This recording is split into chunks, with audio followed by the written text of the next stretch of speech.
The one secret that I have found, it's not brains, it's the willingness to work.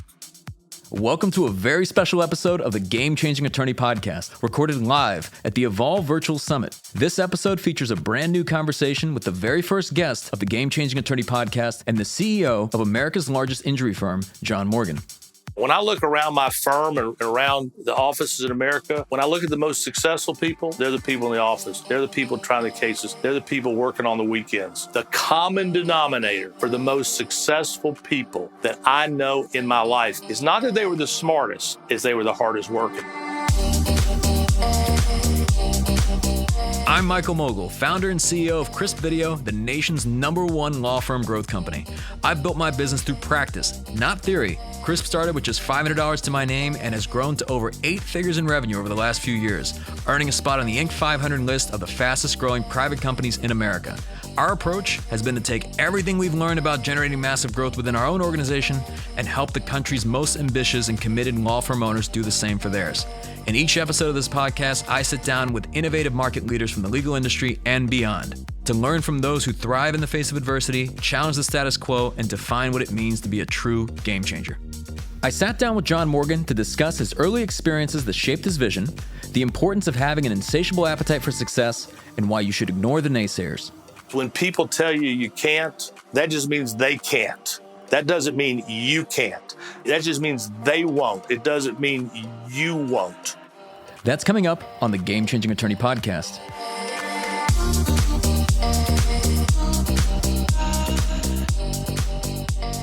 Welcome back for day 2 of the Evolve Summit. We're going to kick it off. We're kicking off with a bang. I'm honored to have John Morgan here. This is going to be exciting. So everyone who's joined us this morning, John, we put you first because you get everybody right back in here. That was intentional. I know why you make so much money, because you're giving out these little bitty bottles of water. This some bitch is saving money right and left here with this little bottle of water. But we were just saying, drink slowly. Right? Yeah, I'm going to drop by drop. There you go. So when you and I did that first podcast, interestingly enough, that day, I think the president declared the state of emergency. All this stuff was happening. And I'm just curious, how's the past year been for you? Well, the past year has been, I'm in all sorts of different businesses. I'm in the attraction business and hotel business. So that part of my life was decimated. The pandemic, we really looked at it as in 3 phases. One, we looked at surviving the year, preparing for the pause, and then being ready for after the pause. So last year we had a good year, but we're really having a good year now because we were really focusing on getting the trials ready for when the courts opened up. So I'm not unhappy, considering when it happened. If somebody had told me, here's the deal, you're just not going to make any money this year, I would have said, okay. But it turned out I made some. Now, what was interesting to me right out of the gate when you and I first spoke and we were doing the podcast, I got to give you credit where credit's due. So we had to ship you a laptop to do this podcast because I learned when you were in Hawaii that you were essentially running the law firm from an iPad. I was. And you sent it to me, and thank God one of my children was there, because if one of my children had not been there, we would not have had the podcast. And I was running the law firm with an iPad, 2 iPads. I want to dig in. We've got a lot of people here. I'm sure some love you, some may not love you as much, but I want to dig in because I want to make sure this is going to be valuable for them. In that introductory video, you talk about the difference between a lion and a sloth. And I remember you told me this story a few months back, but I'd love if you could share it with our audience here. Well, first of all, a lot of life is just luck. We're born in America. We were born with a certain drive. Some of us were born with it. Some of us were born without it. And every day in the jungle, a lion is born, a sloth is born. A sloth is screwed from the beginning because they really do 2 things or 3 things. They eat, they sleep, and they poop. The lion can be 6 months old and walk into this studio, and me and you are running for cover. He or she's the king or the queen of the jungle. So that's just part of life and luck. I have found the people you have here back in the green room, there's a lot of lions back there. And they've been lions for a long, long time. I remember when you first said this to me, I almost challenged you on it in the question of like free will. So you say some have it, some don't. There is, I agree with you, a degree of luck. But what if somebody just wants to be better? How far can they actually take it? How far can they take their own development, their own capabilities? Because they may say, hey, I want to be John Morgan, but they may not have, as you wrote in your book, You Can't Teach Hunger. No, you can't. I've always been fascinated with paper boys. And I'll tell you why I've been fascinated with paper boys. Paper boys are 10, 11, 12 years. They don't even have paper boys anymore. But you're 10, 11 years old, and you're tied to this job every day, rain, sleet, snow, grouchy customers, bad customers, but you do it every single day. Those paper boys, I believe, are lions. They have that internal it. Warren Buffett was a paper boy. Oprah Winfrey was a paper girl. When I meet people, especially my age, I'll say, can I ask you a question? I say, what? I said, were you a paper boy? Were you a paper girl? And when they tell me they were, it's like my own little Briggs-Meyer personality test. I know who I'm dealing with. I'm dealing with a lion or not. And so that is the internal thing. And it's just as lucky as being Shaquille O'Neal and being 7'2" and run like a gazelle. And I imagine it's probably going to lead to a very frustrating, difficult life if you're not that person, but you try to be. If the sloth tries to be the lion, right? But here's the great thing. There's also another animal, and they're mules. There's the hard-working mule, and there's the lazy mule. The hard-working mule, you put that hat up on the ears, and the ears stick out, the daisies, and that mule can plow all day long. And then you got another mule who's built the same way but won't do anything. The one secret that I have found, it's not brains, it's the willingness to work. Nobody that I know that's very successful has not been a hard worker. And so if you think you're missing something, put the time in. When I look around my firm and around the offices in America, when I look at the most successful people, they're the people in the office. They're the people trying the cases. They're the people working on the weekends. The common denominator for the most successful people that I know in my life is not that they were the smartest, is they were the hardest working. So you can actually work yourself to where you want to be, even if you're a mule, because mules can work for 10 hours. And at the end of the day, there's this beautiful field that produces a whole bunch of vegetables.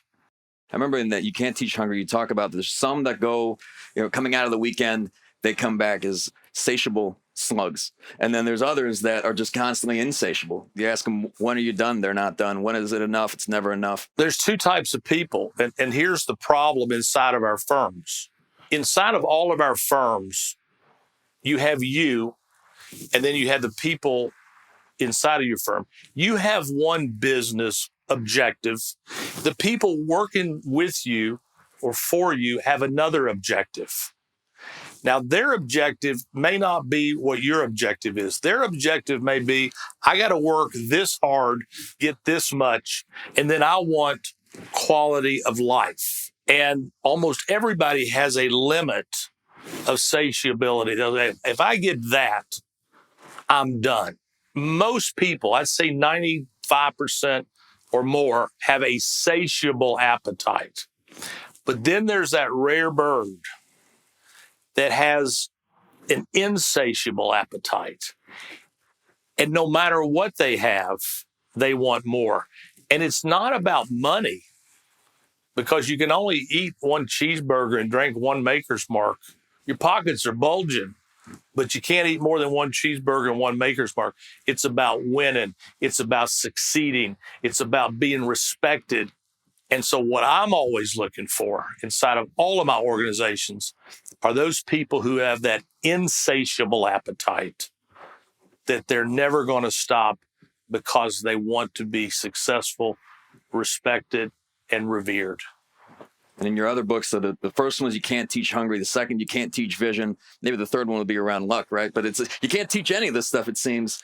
But I want to ask you about the vision piece, because was there a certain point in your life where you had the first vision? Or, I mean, I imagine that, at birth, it wasn't, the vision you have today, but how did that vision start? How did it, grow and develop? First time I realized that I had to take care of myself. I gave a speech to some inner city children a couple of days ago.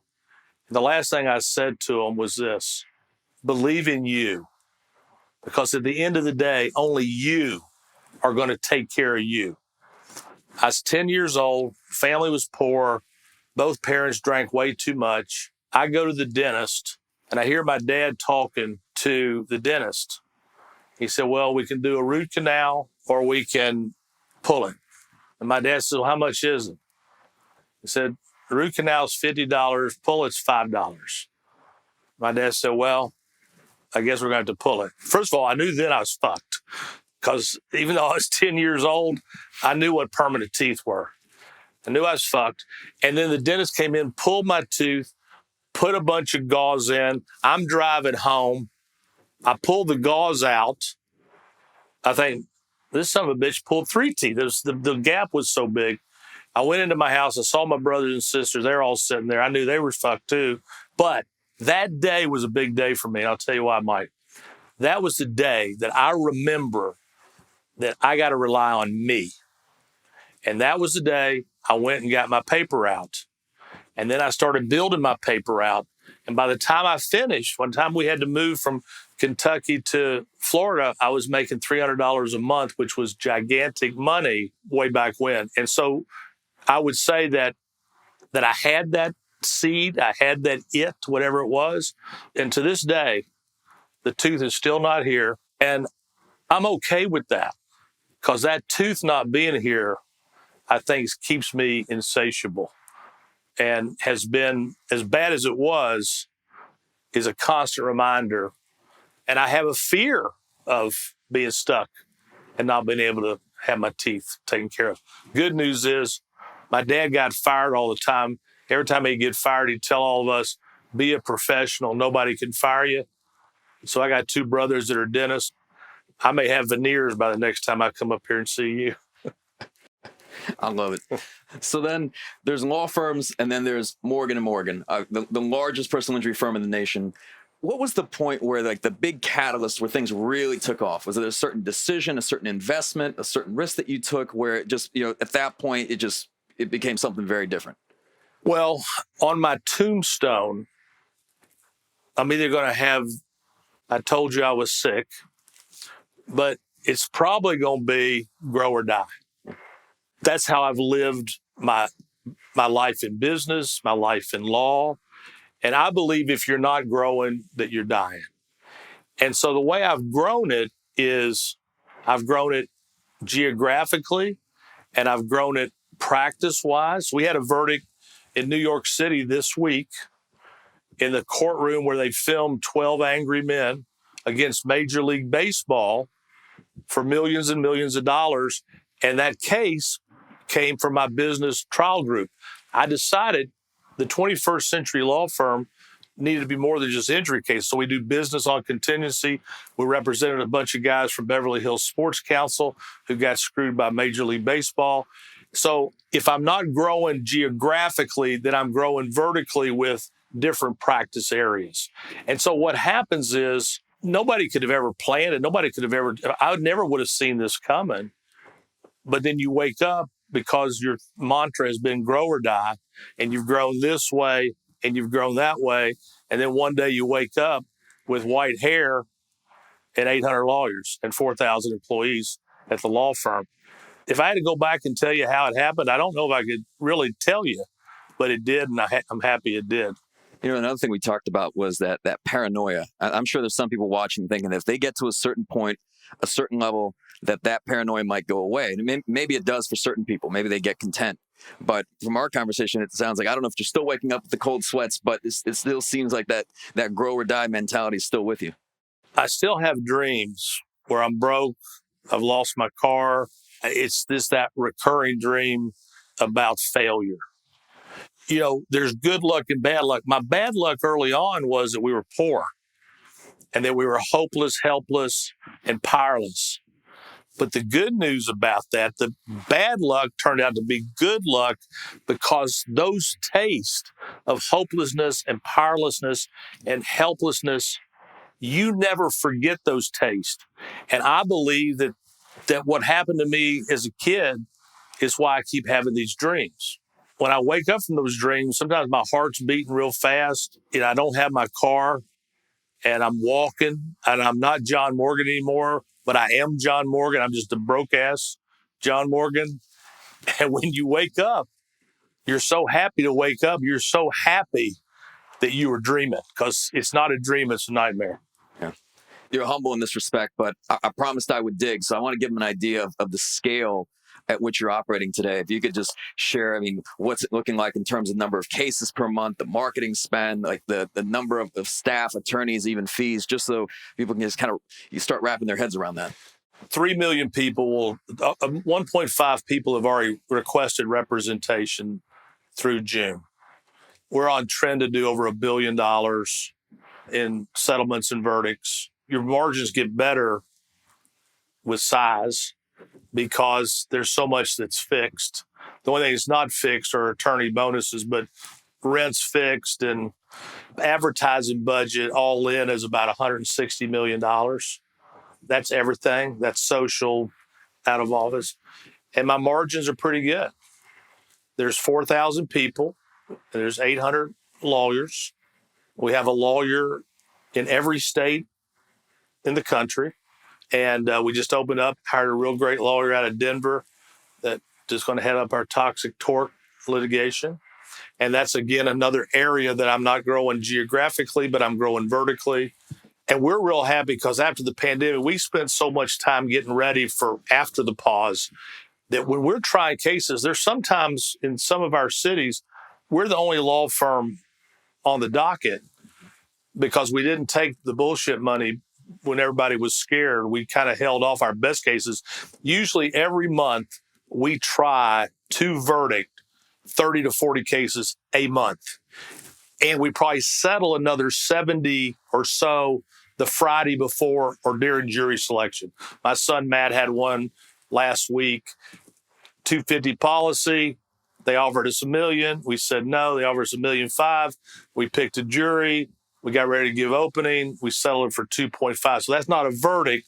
Every month we try or get a settlement during the trial, but we lost those 100 cases during the pandemic because we held tight. The good news is we're ready. We've been working those cases up during the pandemic. We were preparing to keep running the business, but also running the business after the pause. I know you mentioned your son, Matt. I see him posting continuously just about the fact that you got to try cases. Insurance companies were coming for you. I love that you brought the family into the business. Obviously, you must be proud of your children. What are your thoughts and any recommendations to people watching that want to really get their family involved and get them into the business? I know this doesn't work for everyone. Well, look, who do you love the most? Who do you want to be with the most? We only get so much time. The one thing we can't buy is time. And so I made a decision early on, and some people send their kids out to be a state attorney or go to do insurance defense. I don't ever want my kids doing insurance defense. I'd rather them, be running a strip club than doing insurance defense. I just cannot imagine fucking people over for a living. I've done it, and it's worked for me.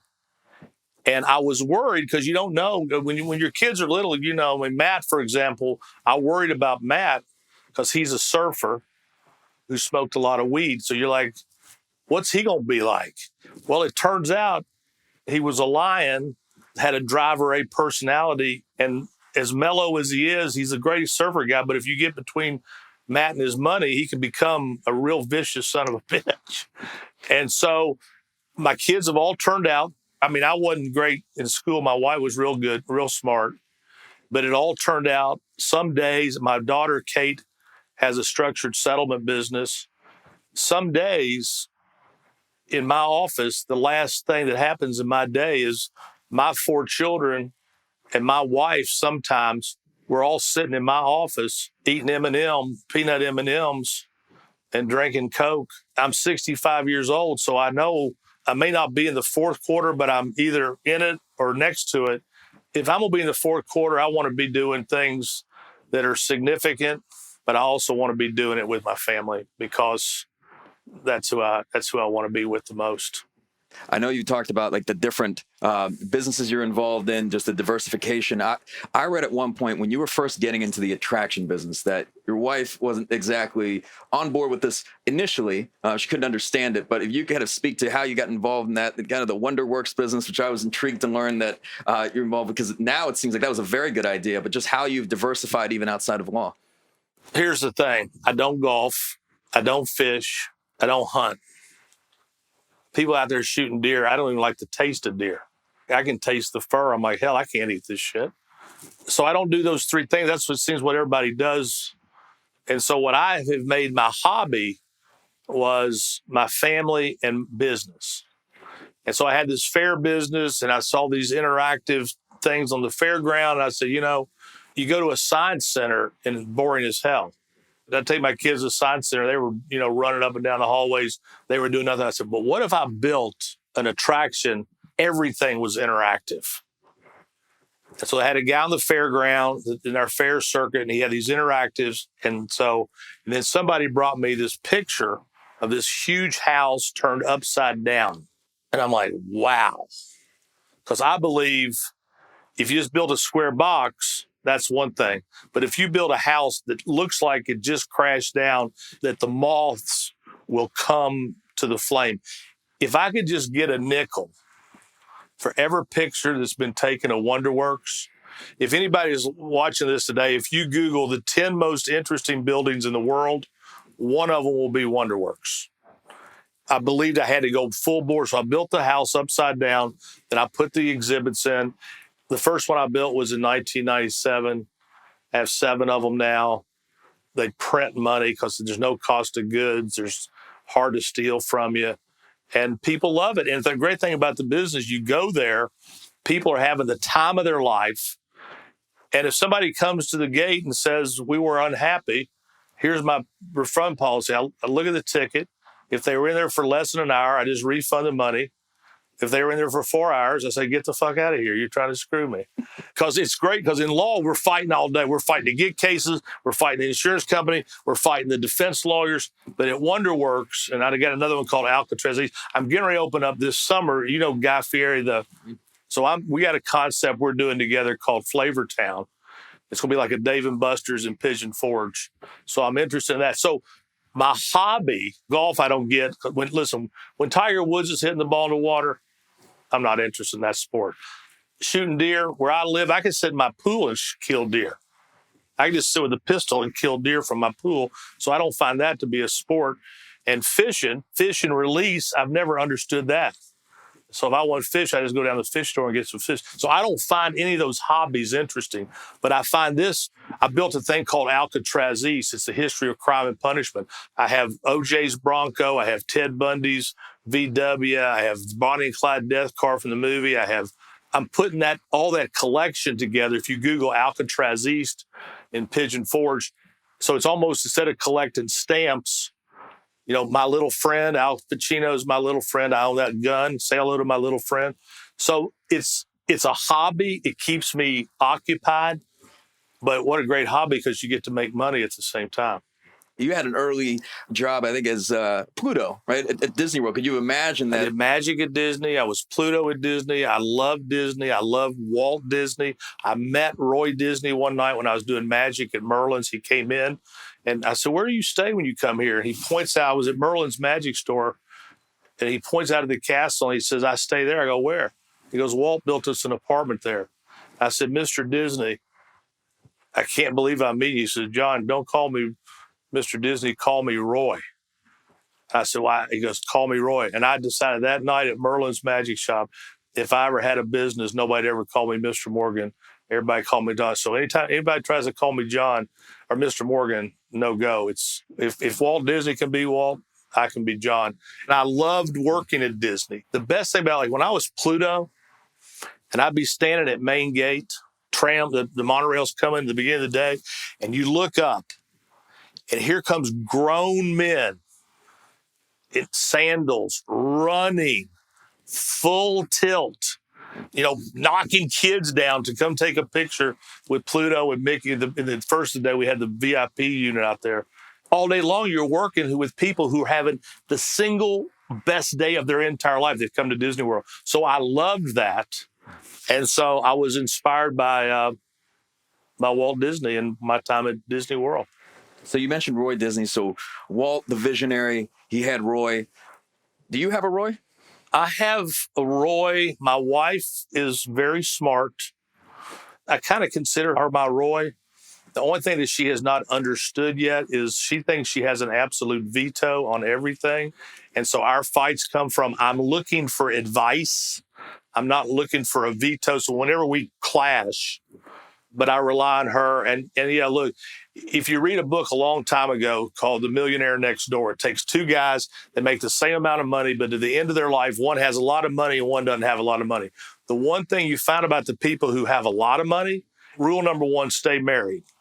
When you start cutting shit in half, you lose half. The Millionaire Next Door always relied on professionals, CPAs and lawyers. And even though we're lawyers, we're not that kind of lawyer. So I rely heavily. So I got a whole team of Roys around me. In terms of other causes, I know now you've expanded in Florida, really pushing for raising the minimum wage and then the legalization of marijuana. So I know those are things you're very, very passionate about. If you kind of speak to those, and then I want to talk about the pot daddy stuff. First of all, I think politics is broken. My wife's Republican. I was a Democrat. I look at the left. They're crazier than hell. I look at the right. I mean, listen, when people are wearing buffalo hats with horns, I'm out. What I believe is that most of us agree about most things. I was polling real high. Everybody wanted me to run for governor. I was polling real high. But, I don't want to get chewed up like that. Plus, I live in Hawaii half the year.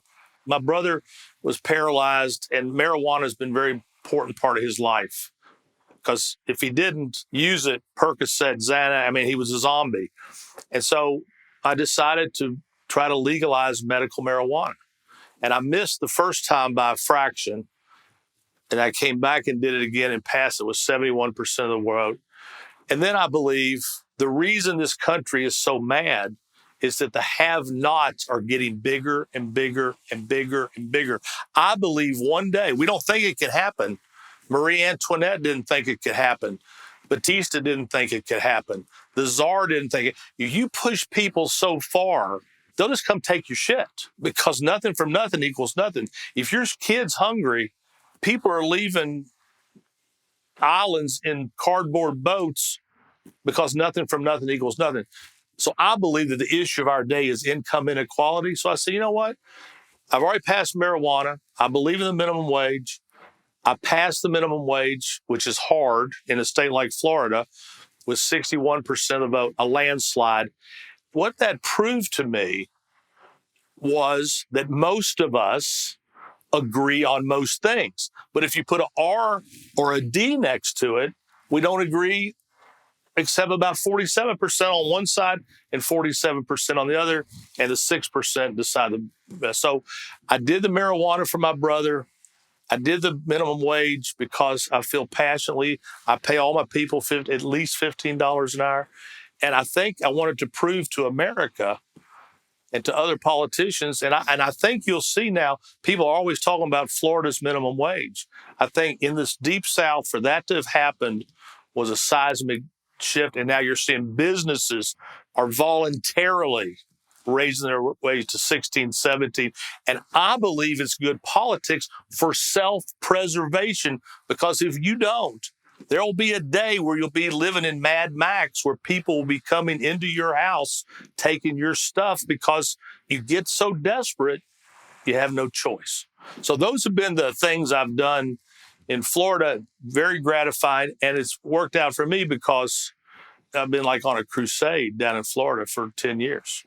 Now, there's going to be some people that are watching this or listening to this, and they'll say, well, that's easy for him to say, that's easy for him to do. And a lot of what we talked about yesterday is the fact that everything worthwhile is an uphill climb. And it seems like everything you try to do, there's always some resistance or pushback against it. Like I even saw recently, they're trying to cap the amount that you can actually donate to some of these causes and so on. If you could speak to just the friction that you've had to go up against to really get things done, and not just with the, the marijuana or the minimum wage, but just even in growing the law firm. Well, look, there's always resistance. There's always vision blockers, I call them. There's always somebody trying to stop you from doing this. Anything that's worthwhile is not easy. But what I would say to that is this. Sam Walton had 10 rules. Number 10 was the most important. And what he said was swim upstream.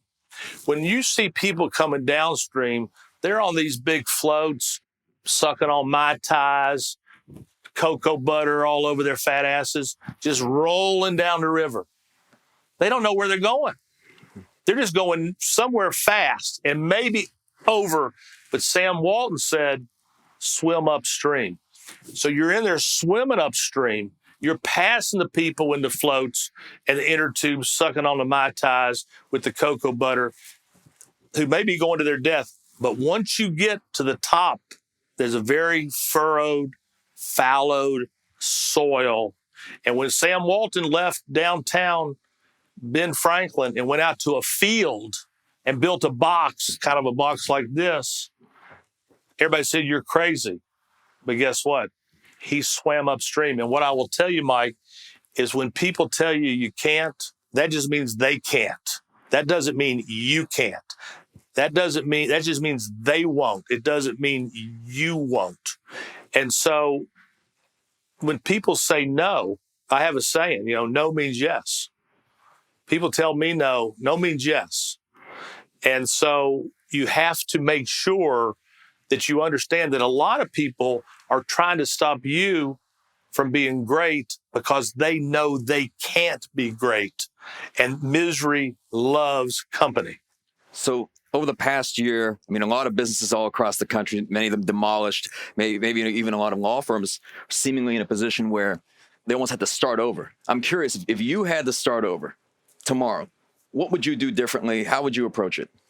If I had to start over, look, again, the first rule is work, work, work, work, work. I'd probably do the same thing I've done. I'm going to outwork you. Nobody's going to outwork me. And I don't know what my business would be. I would not want to be starting over competing against me right now. That would not be fun. But look, one of the things I did in my business, here's the thing that I think people need to worry about. Inside of our business, I told you there's other people who have other objectives. Their objective could be, I want to make X amount of dollars, and all I got to do is settle X amount of cases. You got people up and down your hallways who are doing things different than you.